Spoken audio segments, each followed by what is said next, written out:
নমস্কার, আজকের বাজেট সম্পর্কিত গুরুত্বপূর্ণ একটি আপডেট নিয়ে হাজির হয়েছি আপনাদের সামনে। অনুগ্রহ করে চ্যানেলটি সাবস্ক্রাইব করে সঙ্গে থাকবেন।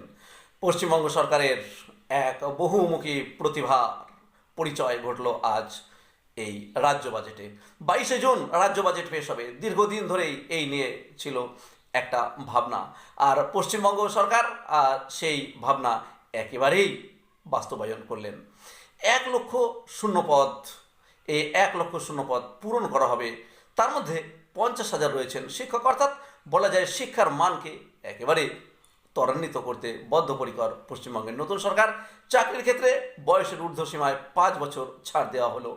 সেই সাথে বলা হয়েছে মহিলাদের জন্য 33% আসন সংরক্ষিত থাকবে। গাজল, চাচল, বাগনান পুরসভা হবে, অর্থাৎ এই জায়গাতে নতুন পুরসভা তৈরি হচ্ছে। পুলিশ প্রশাসনে 20,000 নিয়োগ হবে। সিভিক পুলিশ, ভিলেজ পুলিশদের বেতন মাসিক 2,000 টাকা করে বৃদ্ধি করার কথা ঘোষণা করেছেন পশ্চিমবঙ্গের নতুন সরকার। ফল তাকে বিশেষ মডেলে সাজিয়ে তোলা হচ্ছে। সেই সাথে সব থেকে গুরুত্বপূর্ণ যেটি খবর সেটি হচ্ছে রাজ্য সরকারি কর্মচারীদের ডিএ বৃদ্ধি। রাজ্য সরকারি কর্মচারীদের জন্য মোটামুটি 20% ডিএ বৃদ্ধি করলেন পশ্চিমবঙ্গের রাজ্য সরকার। এতদিন ধরে যা নিয়ে আন্দোলন চলছিল, গোটা পশ্চিমবঙ্গে, গোটা ভারতবর্ষে জালোড়ন ফেলে দিয়েছিল, এবার পশ্চিমবঙ্গের নতুন বিজেপি সরকার সেই ডিএ বৃদ্ধি করলেন 20%, অর্থাৎ সব মিলে ডিএর পরিমাণ দাঁড়ালো 38%।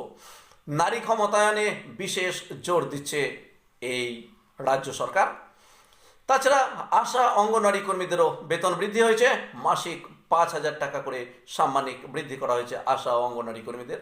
পরিযায়ী শ্রমিকদের জন্য রয়েছে সুখবর। পরিযায়ী শ্রমিকদের এক দেশ এক রেশন কার্ড চালু করা হয়েছে। সেই সাথে দেওয়া হয়েছে আয়ুষ্মান ভারতের সুবিধা। গোপীবল্লভপুরে তৈরি হচ্ছে নতুন মহকুমা।